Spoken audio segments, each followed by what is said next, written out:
Ladies, young ladies and gentlemen, good evening once again. Good evening to all of you. You are once again welcome here on your platform. Much beloved, the platform for awakening consciousness. It's the spotlight on international news. The European Union was truly afraid of Russia. It is afraid of Russia. And this determination that the European Union had from the start, this exaggerated desire to acquire Russian assets that are frozen in their banks, this desire has just faded. It has just automatically stopped. Yes, they have almost turned this page. We hope so, since we are in geopolitics. Things change at any moment. So, you are surely aware that today, March 20th, 2025, there was an extraordinary summit held in Brussels on Ukraine. An extraordinary summit. During this summit, several topics were on the agenda, among which the famous topic of the use of frozen Russian assets that are in their banks. For those who do not know, Russia has more than 350 billion euros in European banks, more specifically in Brussels. Russia deposited these amounts when things were going very well between Russia and them. It's a sign of guarantee of a good relationship.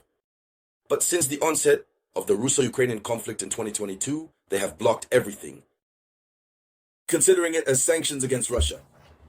They are going to sanction Russia so that Russia economically collapses and can stop its military action on the Ukrainian side. Unfortunately, very, very unfortunately for them, nothing has changed. Russia continued in the most beautiful way to grow its economy.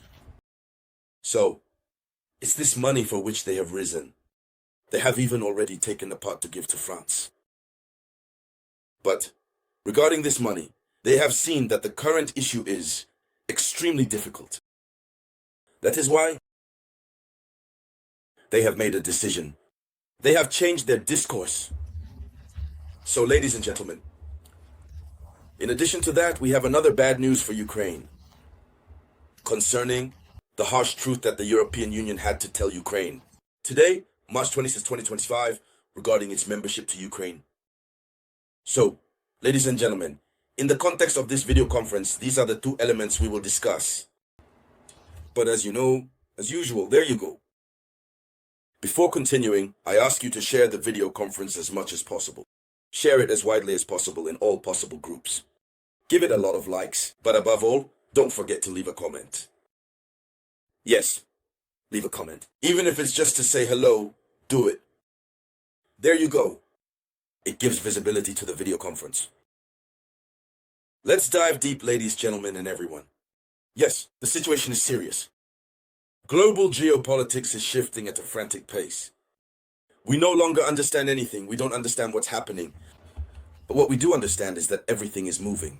Nothing is static in geopolitics. States act, international organizations act according to their interests. Remember this, once and for all. So, according to official information, the European Union has stopped discussing the confiscation of frozen Russian assets. According to the conclusion of the European Summit on March 20th, 2022, obtained by Duterte well, the text that was approved today, March 20th, 2025, stipulates that under European law, these assets must remain frozen until Russia ends its war against Ukraine and compensates for the damages caused. You see, they say, according to the conclusions, that Russian money is frozen. They must not touch it anymore. However, these people have started to touch that money. I'm telling you, 100 million euros have already been given as an advance to France. They had planned for 300 million euros. So they just gave 100 million from this frozen asset. I believe they took more to give to another country to pay for weapons to send to Ukraine. So, as they saw that today, the negotiations are underway. And they know that taking that money goes against it is the opposite of European legal rules. They are starting to change their tune. You know, even though France had already received the 100 million euros, we have Emmanuel Macron who came out and said, no, that money needs to be managed. We should denounce that money, send that money to Ukraine. Macron came out, he made this statement. But as if by chance, it was his Minister of Economy and Finance who came out to disarm him, to destabilize him in the face of this dangerous intention that Russia would never tolerate for anything in the world. But his minister came out to say, no, we cannot touch that money. Touching that money is violating international law. So, they somewhat understood. But in any case, ladies and gentlemen, Russia should no longer count on that money. We need to be very clear. The Europeans are in crisis. They have no money. So everything. Their hope rests on that Russian money. In any case, that Russian money represents something enormous for them. So, what are they considering? The money is not going back to Russia. Even if it does go back, it will be a small part. And if this small part returns, we will say, thank God, nothing will return to Russia. Russia is aware of this. And to make it easier for them, to ensure not even a cent of euros returns to Russia. That's why they said here, they say, these Russian assets must remain frozen until Russia ends this conflict. But if Russia ends this conflict, Russia must repair the damages caused. And to repair the damages caused, they will set a colossal amount as the amount intended for the repair of damages. This amount could rise to the same Russian amount that is in the coffers of the European Union. They might even go as far as to ask Russia to pay an additional amount because these people have nothing. And secondly, they will want to use this money to, as they say, rebuild Ukraine. So, what do we learn? Several countries in the European Union have opposed the confiscation of more than 200 billion euros of Russian assets, citing legal constraints, potential risks to European financial competitiveness, the importance of using the materials from these assets to support Ukraine, and their values as leverage in future negotiations. So they do not agree. And read this, we are starting to think about the end of the war in Ukraine, to talk about peace and a ceasefire, a peace agreement that could be signed in 3 months or 3 years.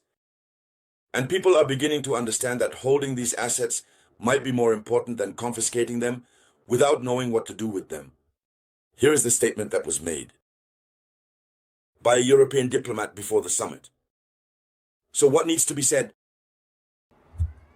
Meanwhile, the European Union has remained determined to increase pressure on Russia, notably by imposing additional sanctions and strengthening the monitoring of existing measures to weaken its ability to continue the war.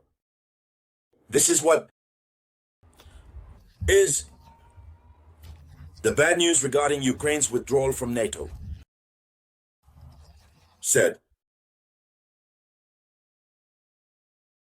negotiations are a huge gift for Putin. Yes. The issue of Ukraine's membership in NATO is going to be withdrawn. And this is considered by these diplomats as a big gift for Putin. We will come back to this extensively. Yes, that's what it's about. So, ladies and gentlemen, and thank you for sharing this video conference as much as possible. Share it in all possible groups. Give it lots of likes and above all, leave plenty of comments. If you haven't subscribed yet, please subscribe to this page. So thank you to everyone. I will get back to you shortly with new updates. This was the voice of your one and only Samurai.